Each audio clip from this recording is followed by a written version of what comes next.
Hi, everybody. It's Christina Quick, the Tarot Biz Mentor. Welcome back to Monday Magic and Marketing. I'm really glad that you decided to join us today. I'm going to get this posted in the right places. If you are here, let me know if you can see and hear me okay. I hope you guys had a really good holiday weekend. So, we had Thanksgiving here in the US over last week, last Thursday. So, it was a really nice time. I got to take some time off, got to spend some time with my husband. It was really, really nice. I swore I wasn't gonna cook this year, but I still ended up cooking this year. It's you kinda have to do it. Thanksgiving is one of those where you don't get those foods any other time. So, my favorite thing that I love around Thanksgiving is green bean casserole. Like, I can literally eat just the whole casserole just myself. I don't need any help with that. That and stuffing. Okay. Think we are in the right place. How was your, Thanksgiving? How was your holiday? Did you celebrate? Did you guys do anything fun or interesting? I did some, uh I did some Black Friday shopping. Who did Black Friday? Black Friday is actually one of the best days to get, stuff for your business. Did you guys know that? It's one of the best days. So if you are, like, for example, wanting to buy like, invest in something, like, if you wanna invest in something, like, for example, a new computer or a microphone, or you need something to print, shipping labels on Etsy or something like that, Black Friday is the best time to do some shopping and get some shopping done on that if you can manage to. Okay, I am here. Looks like people are coming in now. Good morning. Good morning. Good to see you here.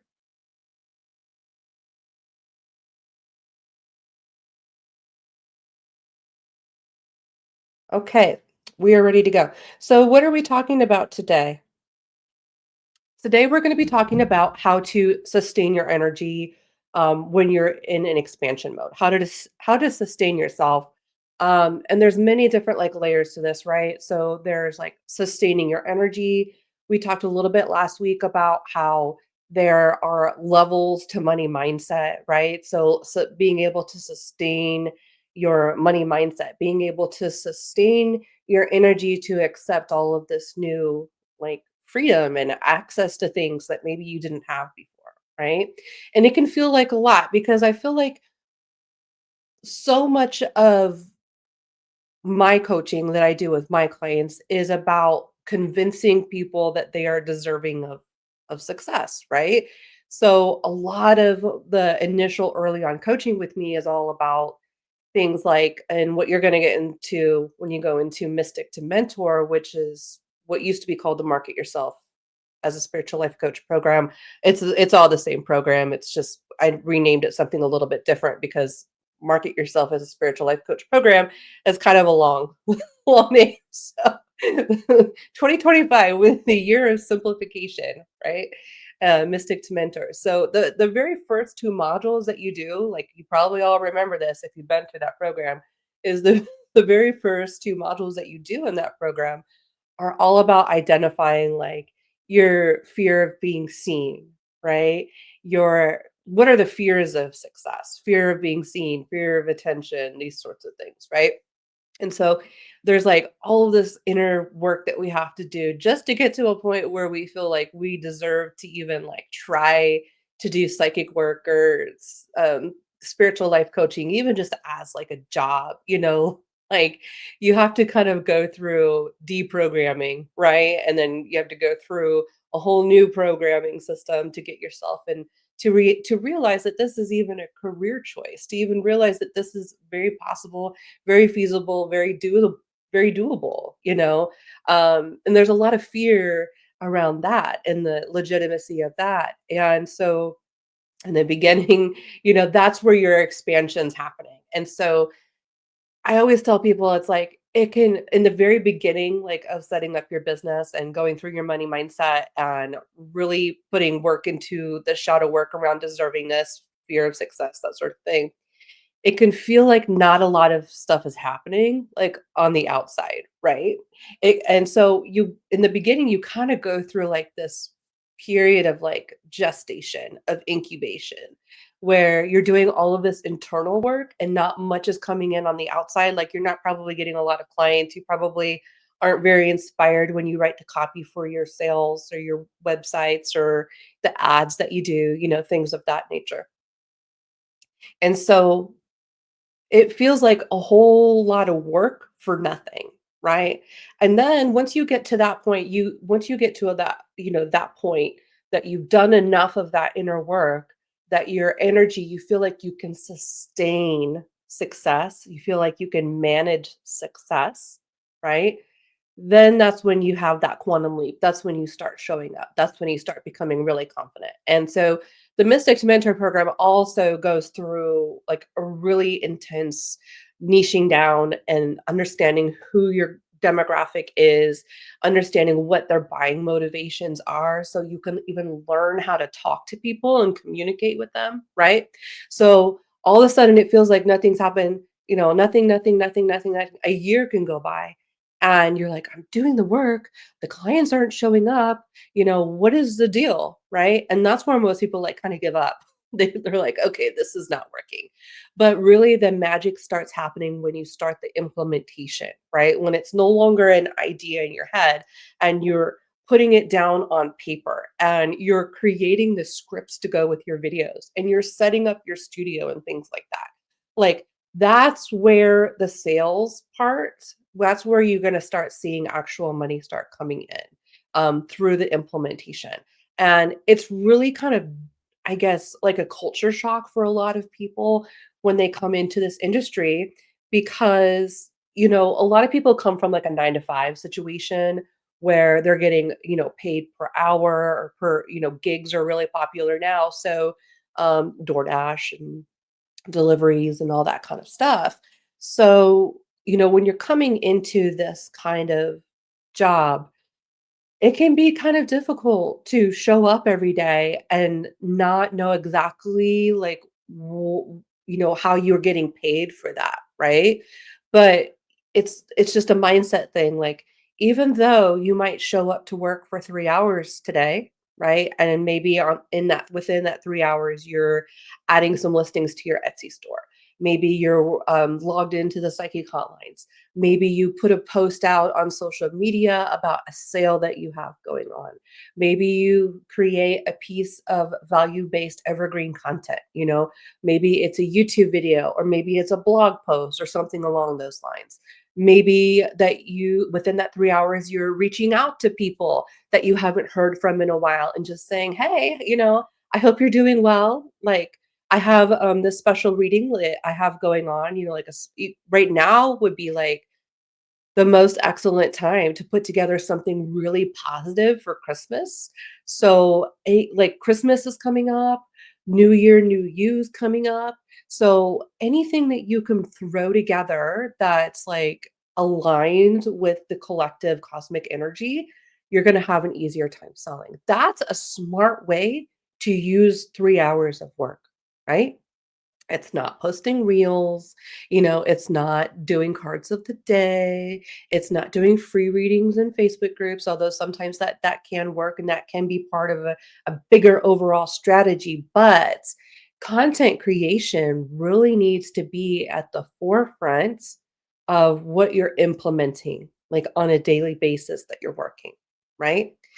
Now, in the beginning, hopefully people are here. Hi, hey, good to see you. Okay, I'm not seeing comments on StreamYard, but I am seeing them on my phone. So I'll just make sure to double check on my phone. All right. So those are the things that you should be doing, right? On a sort of a daily basis. And then what's going to happen is that money is going to start coming in and you're going to feel the physicality, the tangibility of that expansion. Why? Because what's going to happen? all that time that you had all that dead space where you were doing more of that like inner work, the dreaming, the visioning, the visualization of your business. And then you kind of get thrown into after maybe 90 days of implementation, if you are consistent with it, you will see results, right? And so you get to this point where you're like, okay, things are rolling, people are coming in, readings are selling. My books are getting filled up. And I'm even at a point where, especially around the holidays, there is no reason why from October until the end of January that you should not be slammed as far as doing readings, doing, psychic fairs, psychic parties, even virtual ones. You don't have to do them in person, but you can do virtual ones as well, right? So there should be, and especially if you're creating digital assets like ebooks around Christmassy ideas and ways to support your clients around holidays and Christmas. I mean, there's so many different like ways that you could go about it, right? So if you're like an angel reader, Christmas is like the best time to do angel readings because everybody wants to hear from their angels around Christmas, right? If you tend to work with empaths who struggle with holidays, then this might be a good idea to put together maybe a training or an ebook or maybe some type of reading that helps people, thinking of how you can support people, right? About what's going on in the world. Mindy says, "Hi, Mindy. I did free readings on Facebook about a year when I was working on getting my feet wet, giving readings to people memorizing cars before I applied to the hotlines." And that's a really good way to get your feet wet with like learning the card meanings and getting up some, good reviews and things like that. And just, building on your credibility. That's kind of what you're doing, practicing, building on your credibility, and I'm sure even, a couple of them probably have followed you. Sorry, the camera's not focusing. Have probably even followed you around, so it can be a good way, and overall a larger strategy, to go in there and just do, little what I call micro readings, right? So cold. Micro readings, just to, you know, get some energy going because sometimes it can feel so stagnant that you got to do something just to get the energy like going. And sometimes, doing like little free sample type of things that can definitely work, especially if you're starting from like zero clients. That could be a way that kind of works out. And so you get to this point where, oh my gosh, and so clients are coming in, you're finally getting to a point where you're like kind of busy, but then you're like, gosh, I wish I still had some of that time. I don't know if you guys can relate to this, but that was like one of the things that really was jarring to me the most when I actually started getting busy. Sorry, I don't know why it's not focusing. There it goes. Um, yeah, sorry, Brittany, the comment section's being kind of silly today. I appreciate you. I appreciate your tenacity and your persistence. You're gonna you'll get to the point where there's gonna get to a point in your business where you're not gonna have that time that you had, right? So all that time that you got to spend dreaming, visioning, creating, coming up with new creative ideas, the creative acts, the what I would consider the divine feminine aspects of your business, right? Then you kind of go into sacred masculine mode where it's now about like the physical implementation of that and go following through with the appointments, sending out the emails, and you get to that point where you're like, "Oh, I'm so in my masculine that I can't seem to sustain this energy, right?" And so you'll get to a point where you're like, you kind of start getting burnt out because you don't really have a lot of time to pursue like the spiritual aspects of your business. Like you may not do your rituals anymore. You may be too busy to do your meditations. You may be too busy to take care of yourself. You just start to get too busy, right? And that's a good thing. Being busy is a good thing, but it becomes a situation where, you were your primary focus and now your primary focus is everybody else. And so you still have to figure out like, how am I going to sustain that? Right. So here's my recommendation on kind of how to do that. And this is something that a lot of you fight me on, but it's something that once you get into the habit of doing it, most of you will say, "Christina, why did it take me so long to do this?"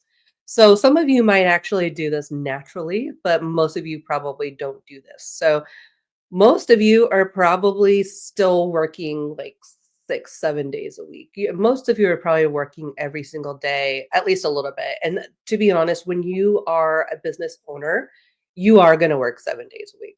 When you're a business owner, there is literally no such, unless you're a trust fund baby or you've made your millions and other people run your business now. Congratulations if that's the case. But it's not for me and it's not for most people I know. So chances are you're going to be working 7 days a week anyway. So in order to sustain that over the long term, we have to start compartmentalizing the different aspects of our business and trying to figure out smarter ways to show up in your business, right? So, if you're working on the psychic hotlines 5 days a week, but you're only working a couple hours a day, one immediate thing that I would say that you could do is cut your days down to 4 and just tack on an extra hour per day, right? And I know some of you are like, ugh, an extra hour, but that means also that you could have that one day free where you can log off the psychic hotlines, not have it on, free labor, but you're making a point about content creation, things that stand. So the reason why content creation, Brittany, and you are, so right, but it's like the thing with content creation, especially evergreen content creation, is it creates little micro forms of you that go out there and do the work so that you eventually don't have to, right? So at this point, I probably have like a couple hundred YouTube videos that are up right now, and then like another 100 or so that are just private on the academy that you have to pay to access, right? And so those videos that I have out there on YouTube, they're little snapshots of me. They're little fragments of me that are out there doing the work, right? So when we're thinking about like, okay, can't necessarily build a business without some sort of free labor, but like, how can we be smart about that labor? So, as opposed to doing micro readings for someone, but there's benefits on each side because if you're doing micro readings for someone, like a sampler version of that, like then you're making that connection. And that's the value of that. It's not necessarily the sale that you might get. It's that connection, right? Because you're talking to a real person. Whereas on YouTube, your videos are out there, your podcasts, they're just kind of out there. You don't really know exactly who's listening, and that sort of thing. So and then so cutting back so I think for me, I think cutting back and it's really a discipline thing, right? So many of you know that this is what you need to do, but it's that discipline. It's that follow through that's really difficult. And I think it all kind of comes back to guilt, right? Like, how dare I, if my bills aren't paid this month or I haven't met my income, how dare I, try to log off the psychic hotlines and try to do something like build out a program or script a workshop or create a couple YouTube videos, right? And because we know that there's not that immediate sometimes there is though. Like sometimes I'll post out videos or send out emails and automatically a couple sales will come in and a couple $100 will come in. Sometimes I'll send out an email and a couple thousand will come in. Sometimes I'll send out what I think is the most amazing email and like no sales come in, right? So it's really just about taking those actions on a consistent basis and eventually you will average out money for each of those actions, but you kind of get paid in retrospect, right? It's kind of like retrograde kind of pay on that. But the benefit is that it's unlimited, right? So when you're sitting down and you're like, Christina told me to cut one day off of, working on the psychic hotlines. I'm gonna do it. I'm not gonna make money today on the psychic hotlines, and it's gonna hurt. But what I am gonna do is I'm going to invest in myself, and um, I'm going to invest in creating a product or digital asset or a new reading or something like that, that is going to help sustain my energy moving forward. Because if I took that, say, I was going to log on the psychic hotlines for 3 hours today, and I decided, you know what, I only need to. I'm going to work on the psychic hotlines an extra hour the other 3 days of the week, and I'm just going to take this one day and not work on the psychic hotlines. And in that 3 hours, I'm going to create a 1 hour long workshop that I'm going to create also like a little PDF guide to it, and I'm going to sell that for $20. And over the next 10 years, maybe I'll make $10,000, $25,000 off that, 3 hours that I had put into making that workshop. So you might not get paid immediately for that workshop that you're creating, that digital asset, but if you put it up on Etsy, you start putting it up for sale, you start creating a funnel to get people to purchase that product, then you've made $10,000 in just a couple hours, right? So when high-end coaches are talking about make 20,000 in 2 hours, this is kind of like what we're talking about. Only you don't have to pay $10,000 to go into their private group and to learn these secrets, right? Because they're not really a secret. This is the reality of passive income and it's available for everybody. But this is how, and you do that over the course of a year. And I recommend my people like I tell people if you're really serious about your passive income and semi-passive income and being able to sustain yourself outside of just doing services for money, trading time for money, right? Then it's one of those things where you've got to do it at least once a month, right?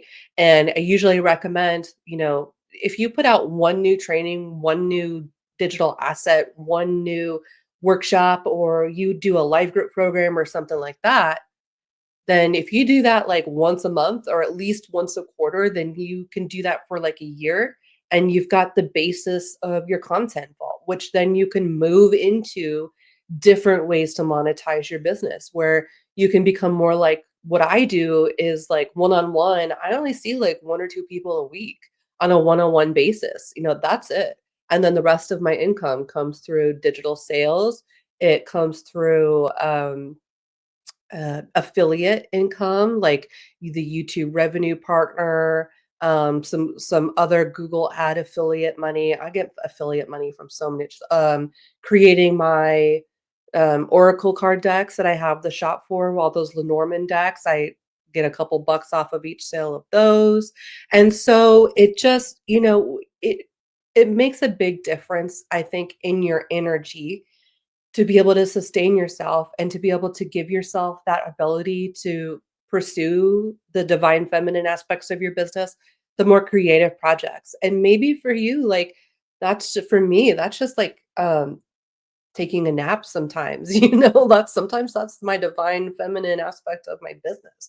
Or, having the time to do my skincare or having the time to cook a healthy meal or, all of these things that start getting put on the back burner when we start getting really, really busy and you feel that crunch. And there's going to be several of these little bottleneck areas of your business where there's only so much of you and there's a lot of demands that you have in your life. So you could be like me and have chronic illness. Some of you have kids, some of you are taking care of grandparents, some of you have um, animal rescues. I mean, it's, whatever it is that you do, you have a lot of different things that you want to do. And that's another thing too, is like people will get on the phone with me or get on video and they're like, I'm making 5,000, 10,000, $20,000 a month, but I don't have time for anything.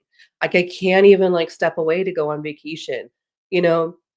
And in the beginning, it's all like, I just want to make enough to buy all my groceries. I want to make enough to just pay all my bills. I want to make enough to maybe pay off my car a little bit early, maybe put a little bit towards my mortgage, or I want to finally build that shed out back, or I want to get that brand new car or something like that. And then we get these things and then we realized that we're really still kind of trapped by these things. The responsibility of owning those things, sustaining the energy of owning these things, right? Because the more that we add on to our lives, the more energy it takes away from being able to run your business successfully. So I feel like for me, like the number one spot that I try to get people not too dependent on is getting in, getting kind of shifting out of the one-on-one. That's the most important part of sustaining energy. And then also compartmentalizing your days. So working in batch, like I always think about I Love Lucy when her and Ethel are in the chocolate factory, right?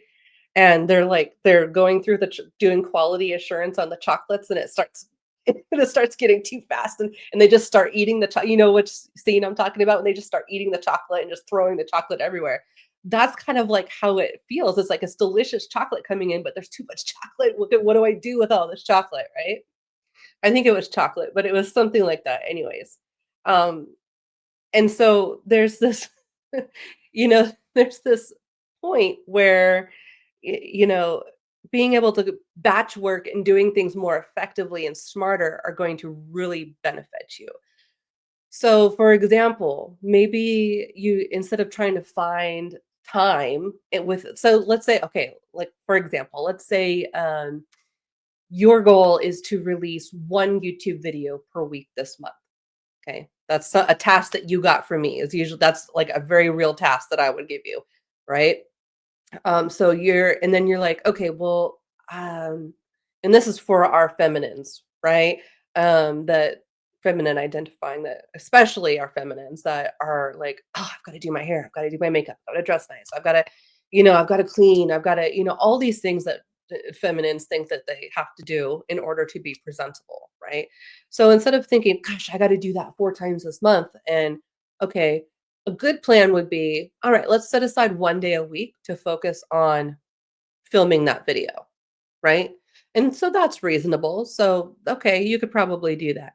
But then when I tell people, just go get 4 or 5 different shirts and sit in front of your computer for the next 2 hours, 1 day a month, and create all your videos in that 1 day, and then batch schedule them out to release once a week, they're like, and that's how I do it. I do everything in batch work.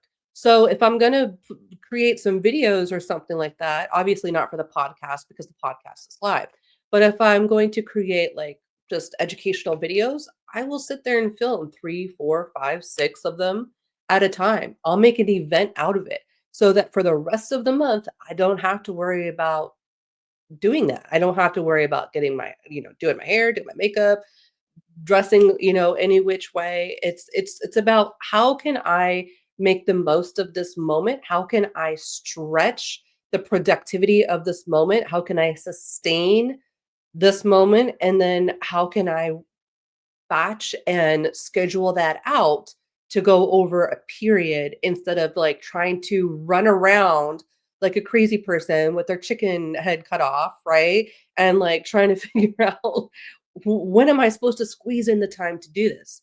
Well, we don't squeeze in the time, we make the time. And so I also have it used to be over here, but I have like a little dressing area in my studio thing here, like a little vanity, and I my clothes are in the bedroom right now because I've been cleaning out here, but I've just bought like a little from Amazon, one of those little, racks, and I just go to Ross and, like, Marshalls, and I just pick out, like, shirts, like, in my brand colors, like black, cranberry, pink, purple, that kind of thing, and I just hang my work shirts in my office, and then I have a little, steamer, so I don't have to wash my nice clothes all the time, I just have, like, a little handheld steamer just to kinda refresh it every now and again, and then I would say, because I'm only wearing the shirt for, like, 10 minutes of a video, and then I'm taking it off, hanging it up, maybe fixing my hair a little bit of a different way, putting on a different shirt, sitting down, filming the next video, right? So that's one way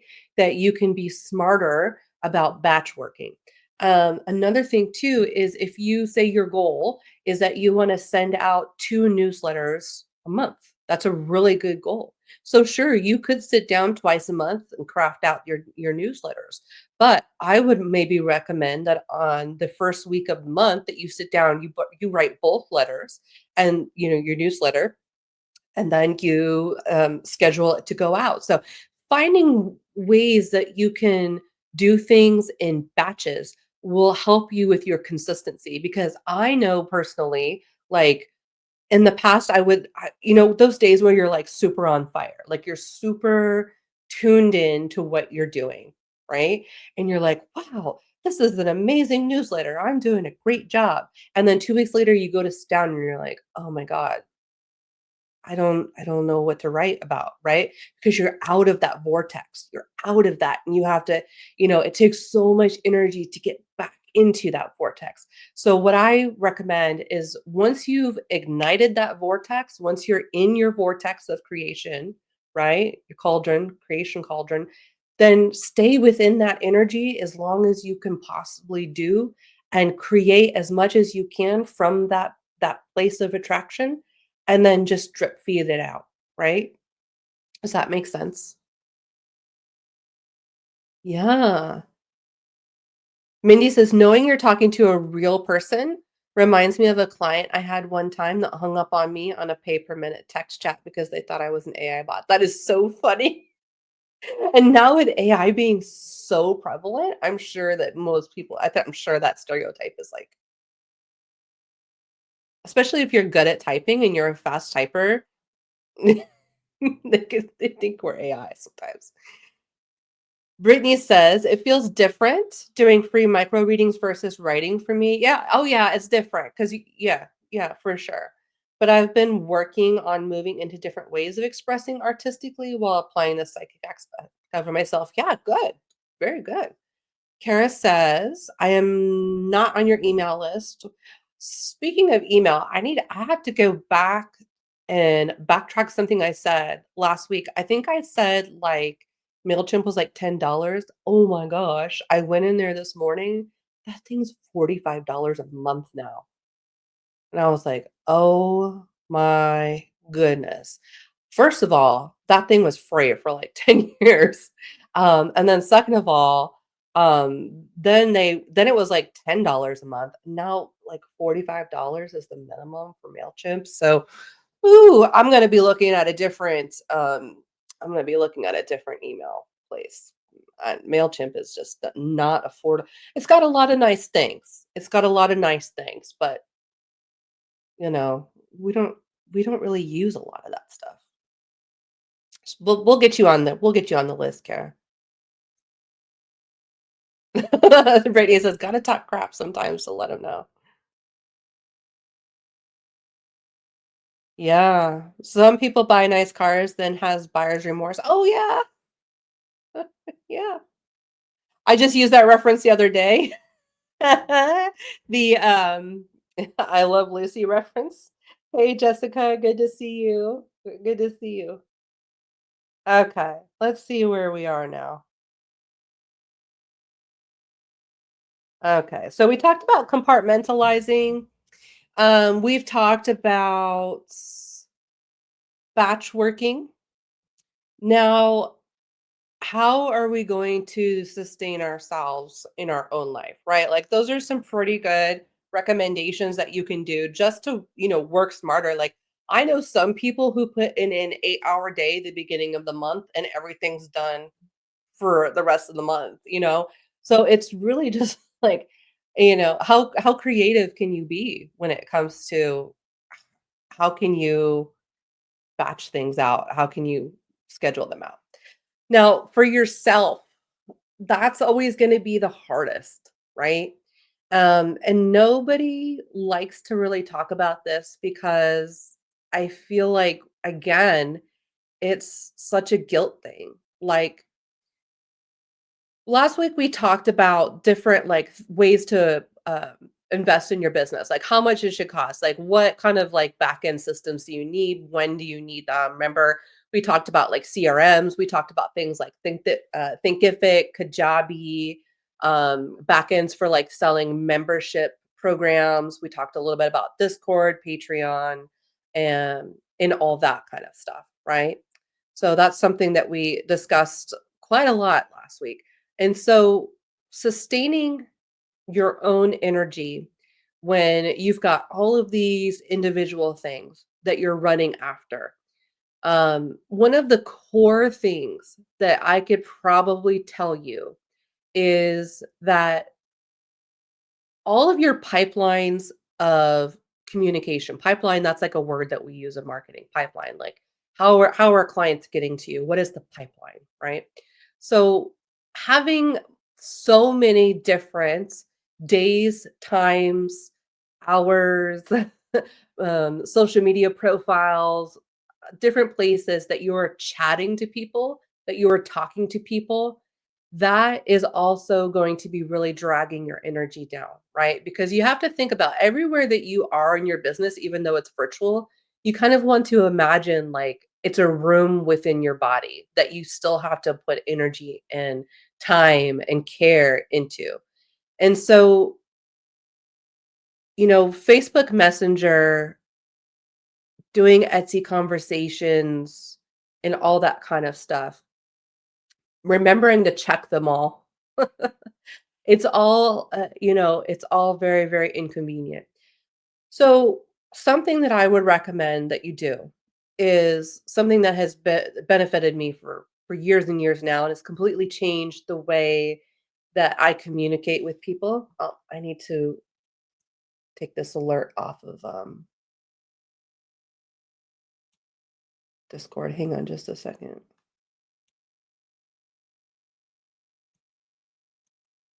Thank you. Okay, excuse me. The Discord is throttling how many people can join again because so many people have been joining the Discord channel again. So they're like, are you getting attacked? And I'm like, no, it's okay. It's everybody.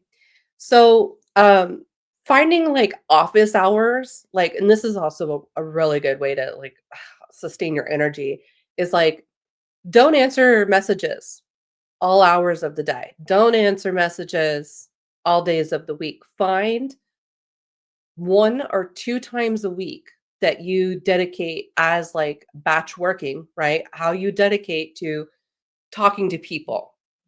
So, messages that you get, um, questions about people's orders and things like that, and always people that are paying, they're always the VIPs, right? So you always wanna treat them as VIPs. These are the people that you maybe don't mind answering outside of business hours and things like that, because they're paying. They're the ones that are paying for your time.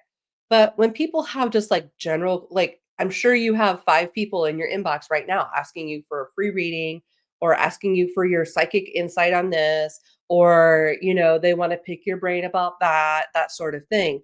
And if they're not investing in your business, then the fact is they're not a priority at that point.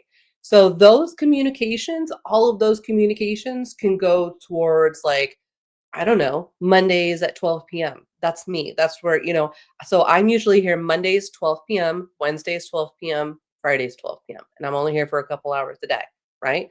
But those are my designated check-in times. And chances are you're probably not going to hear from me on a Tuesday, a Thursday, a Saturday, or a Sunday, unless it's important, unless there's a big sale that's come in, or something like that. Because if there's like someone books a session and they're new to me, then I try to reach out and let them know, because most people, they just want to know that their payment went through, that their appointment's set, right? That's what most people want to know.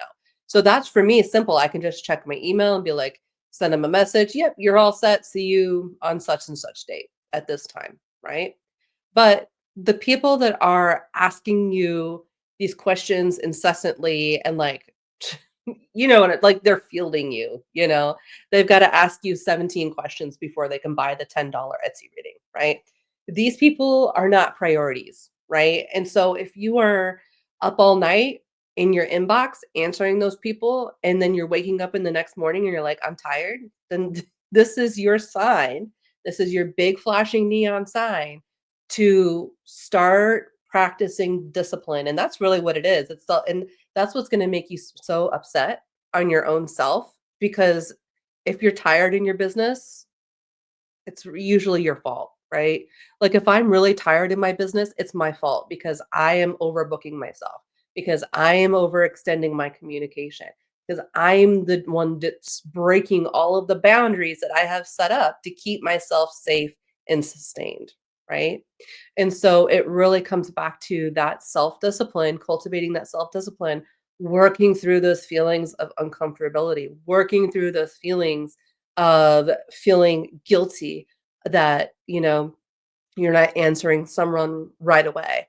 I always say I always like to create distance between myself and people because there's what I have learned as an empath is that we tend to get people who are love bombers, right? And so love bombing, if you're not sure what that means, it's like when someone just meets you and they're like, "Oh, I love this about you. You're the best person ever." And they really it's like when people who just meet you really just put you up on like a pedestal and it makes you kind of like a little uncomfortable. You're like, "But you don't really know me." You know what I mean?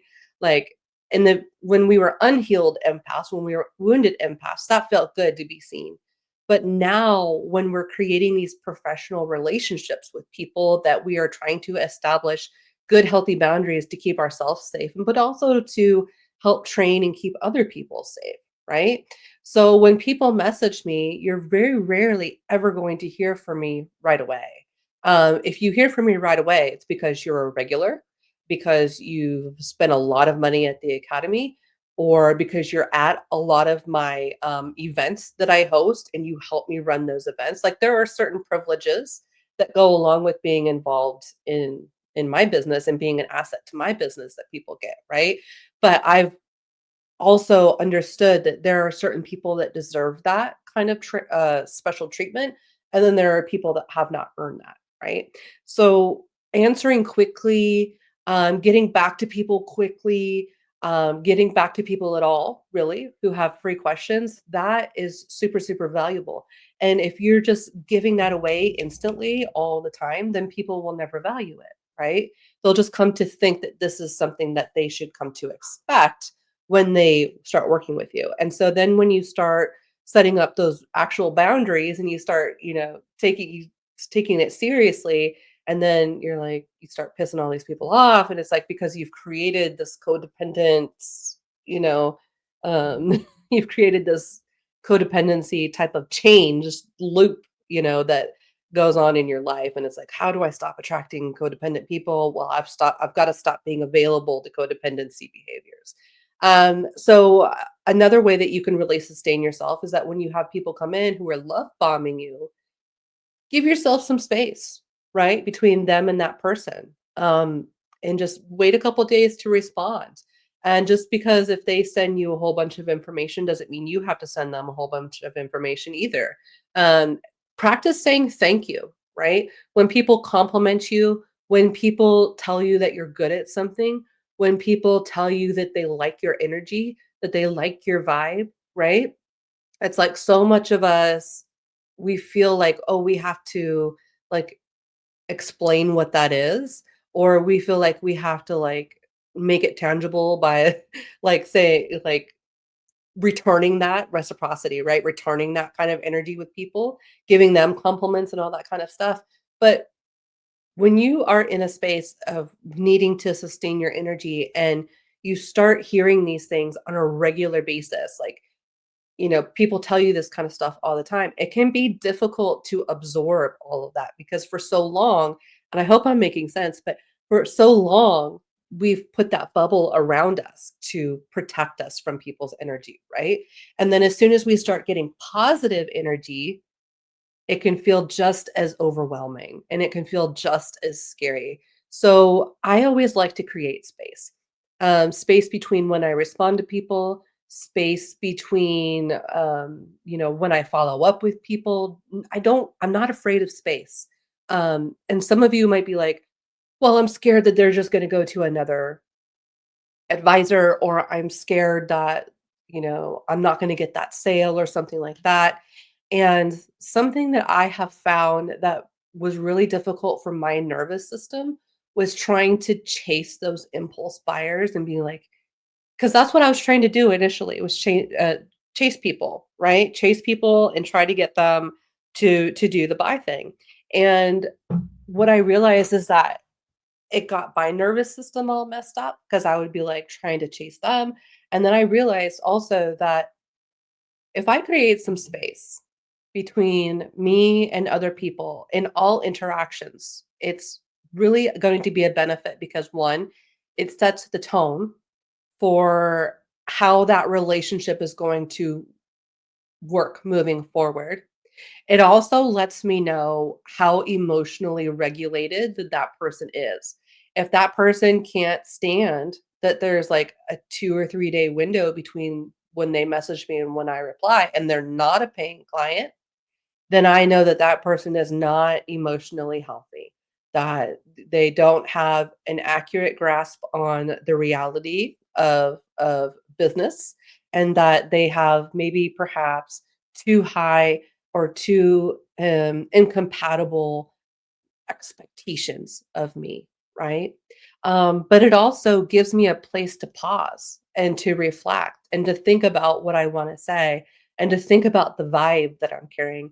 And so sometimes people will message me, and I'm not in a place where I can put the effort into even getting into the energy to be able to reply, if that even makes sense. And so when that happens, I just won't.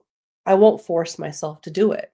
I have designated days where, that's important to me, and that's important to people who are supporting the academy and supporting the business. But I also feel like creating that space removes the whole, like, reactivity to it. And I think a lot of us, after we go through our dark night of the soul, like, okay, so, in your spiritual journey, right, it usually goes something like this. You have a dark night of the soul, maybe a couple of them. You start to want something better in your life. Then you start to go on your spiritual journey to find that. And then you go through the hero's journey, many rites of passage in order to kind of, um, figure out who you really are, what's really important, what your purpose is, what you're here to do, right? Beyond just how you make other people money in this world, and beyond your purpose of just being a mom, or just being a daughter, or just being a husband, or whatever. There's more to it than that. And so being able to completely, like, destroy your ego, where that's kind of what we do is we go through ego death. And so what that does is it kind of destroys our sense of self-importance, our sense of entitlement, right? Especially with other people. And so then we have to kind of we're at this, like, blank slate, right? We're at, like, this um pacifist kind of neutral space where now we need to start building up those positive interactions. 'Cause I'm sure in the beginning, you've probably had a lot of, like, abusive people come at you wanting services. I'm sure you've had a lot of people on the psychic hotlines who have just yelled at you and are hung up on you, or, all of these negative things, right? And so you kind of think, "Okay," it's like putting your battle armor on every single day and feeling like you have to do that in order to interact with the world. And I guess what I'm trying to say here is that there's this whole idea of how we're gonna marketing from a marketing standpoint, business coach standpoint, how we have to constantly be on it and constantly reply back to people and, like, get that impulse buy, get that impulse sale, and always be on, always be like what I call a shark, right? Being a shark, being ready to get that, being ready to strike. And when we've gone through this period of ego death and dark night of the soul, and working through our feelings of attachment to our entitlements and attachment to our suffering and things like that, and then we try to go back out there and utilize these strategies, and then we wonder why it's such a mess, right? And we wonder why business doesn't feel good. So if you take anything away from today, we only have about 15 minutes. Hi, Svetlana. If you only take a couple things away from today, the first thing I want you to take away is that in order to sustain your energy, you need to be able to set the tone, and you need to be able to have that self-discipline in order to manage that, right? And so it's if you're feeling like I've got to respond to these people right away, or I've got to jump on this conversation, I want you to practice putting the phone down because I know you all are doing it on your mobile devices during dinner, 11 o'clock at night when you should be sleeping. The first thing you do when you get your coffee, those people are going to be there. They're not going to disappear. They're not going to run away. And if they do, then they're window shopping anyway, you know? And so it really comes down to the second thing is understanding how to prioritize the people that contact you in your business because you'll get to a point where people are going to contact you like all the time. And people are going to want to work with you. They're going to want to do collabs. They're going to want to hire you. They're going to want to or work with you one on one. They're going to want to join this program. They're going to I don't know. A lot of people have their own ideas about what you do and who you are and how they think you can help them and things.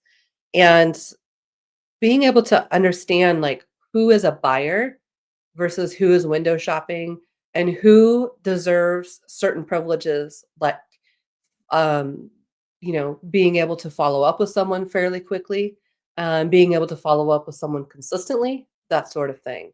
And those really, if you're giving those privileges out to people in attempts to get the sale, it's just going to mess up your energy. It's just going to mess up your energetic system, right? And so there is a little bit of an art in divine feminine business of being a little bit hard to get. Because when you're a little hard to get, when you're a little elusive, when you're a little bit aloof, when you're not coming across as like super desperate for the sale or super desperate for the money, guess what? People start to feel safe around you. They start to feel safe in your energy. They start to think, wow, this person is doing something really cool right now and probably can't get back to me. But that's neat, and I can't wait to find out what they're doing whenever I get to talk to them. And so people start to crave your energy because you don't just give it away to just anyone and everyone, right? Brittany says, going from attracting that codependency in personal life to learning how to manage that in business is a learning curve. Oh, yeah. And, business and life, it's all the same, right? S Same lessons, same lessons everywhere. I appreciate everyone that loves me lots, but if I'm doing this for work, I know I have to behave that way, right? So you are the role model, you're the one that has to set that tone.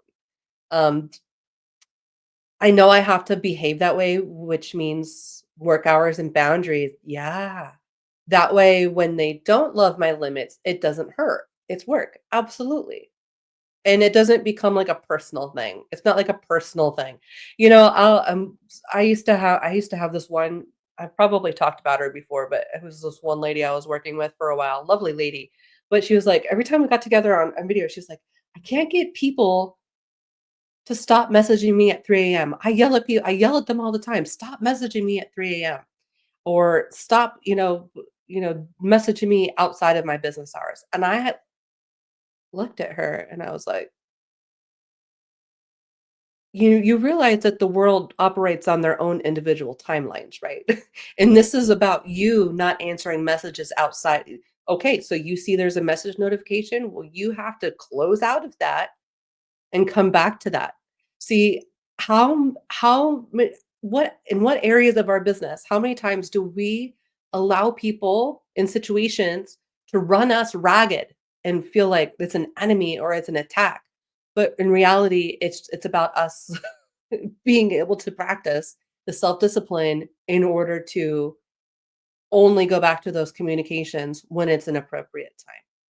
And then, we're also teaching our people things like boundaries and how to navigate the world as an empath because most of you are empaths. So guess what? Most of your clients are going to be empaths, right? Or spiritual in some aspects, psychic, intuitive, empath, right?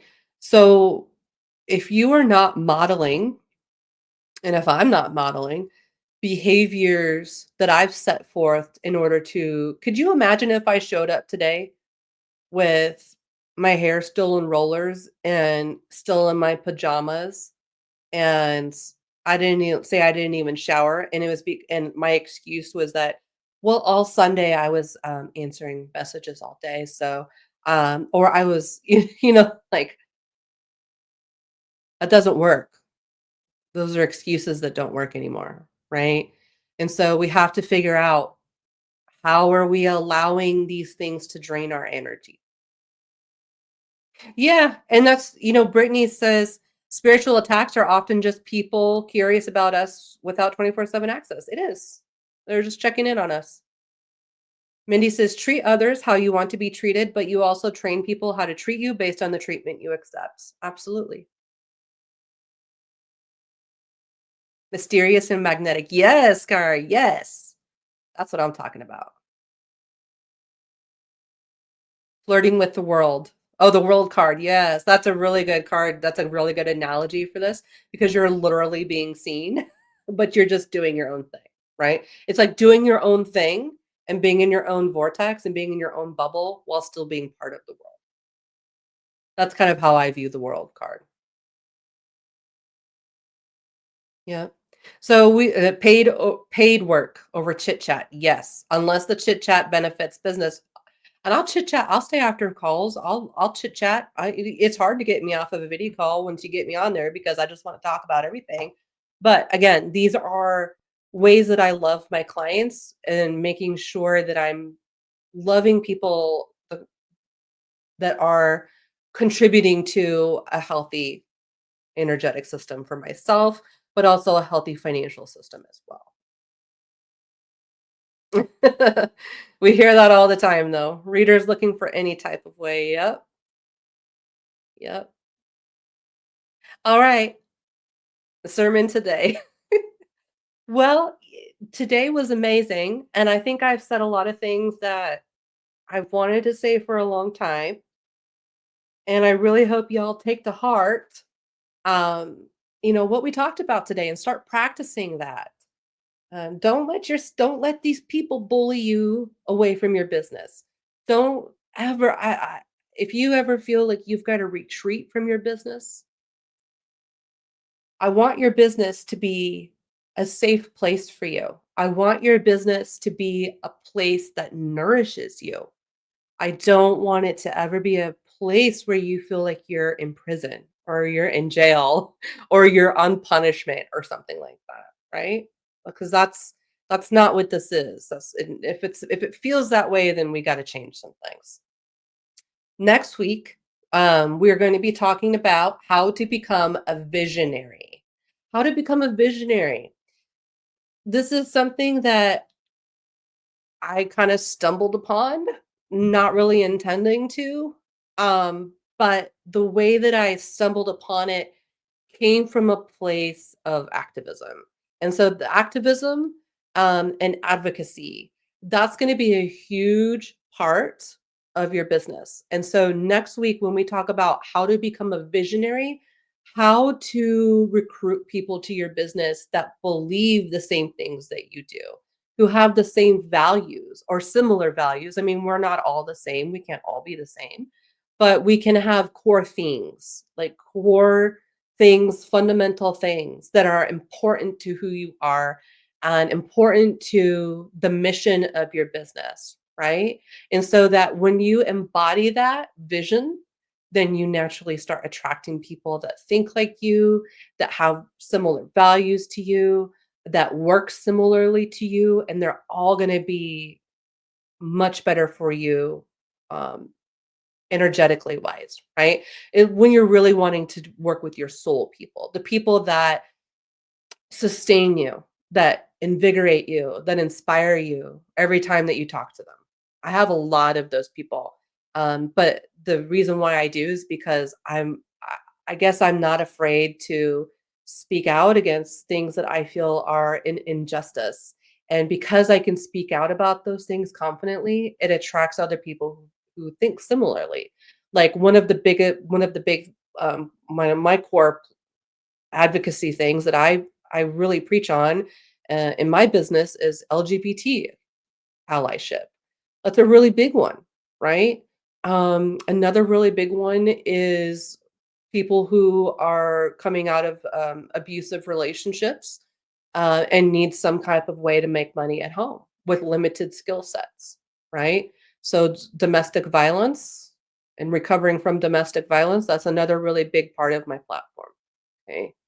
There are others, but these are the core aspects that I feel are super, super important to the identity of my business and my vision for what I want the world to look like, right? And so that's what being a visionary is manifesting that vision of what you feel that the world should look like and how you feel people should be treated, right? And how you can give people the tools to help their situations and whatever aspect of that is for you. Whatever is important for you, whatever, you've had experience with as an individual, whatever you've had experience with generationally, we'll talk more about that next week. Self-respect. Yeah, it's a big one. Brittany says, "Sometimes I'm slow to apply what you say, but this was strong." Good. "I've taken time off, but that hurts me financially, but I'm avoiding for my spiritual and mental health." Right. It's so yeah, so it's like a double-edged like you can't win. There's like it's a no-win scenario. So we need to find ways that we can, be spiritual and be in our mental health. And for me, I've just found that like being able to be in your creative zone, like, that can be a really nourishing way to do that, but also, like, still being productive, right? And still getting things done. So, thank you all for joining me today. I will see you guys next week. I would love to know, what was your favorite thing you learned today and what was, like, the key aha moment for you? So, based on all the situations and scenarios that we talked about today, where do you find yourself? And I want you to commit this week. What are you going to do in order to practice self discipline? How are you going to practice sustaining your own energy? I'll see you guys next week.